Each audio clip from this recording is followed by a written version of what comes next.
আজকের দিনটা দশমী আর আজকের দিনে হয় আমাদের মাস বরণ। তো সেটাই, আর দাদু এখানে চণ্ডীপাঠ করছে। আজকে কিন্তু মনটা সবারই খারাপ।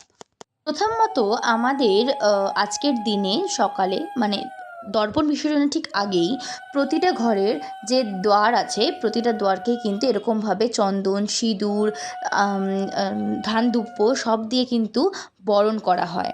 এরপরে দাদু আর বুবাই মিলে বসে গেল পুজোতে। আজকের দিনে আমাদের ফল প্রসাদ আর চিঁড়ে, দই এসবই দেওয়া হয় মাকে। দশমীর পুজো শেষ করে এবার পালা বিসর্জনের। দশমীর দিন আমরা সবাই জানি বিসর্জন হয়, সেটারই এখানে প্রিপারেশন চলছে। আর এই দর্পণের মাধ্যমে আমরা মায়ের ২ পাদুকা দর্শন করি আফটার পুজো। অ্যান্ড দেন হয় আমাদের দর্পণ বিসর্জন। আর বুবাই কিন্তু এই দর্পণ বিসর্জনের কাজেই লিপ্ত, এখানে বসে গেছে। আর চলো বাদবাকিটা নেক্সট ব্লগে শেয়ার করবো। আজকের মতো এতদূরই, আবার নেক্সট শর্টসে দেখা হচ্ছে। টাটা।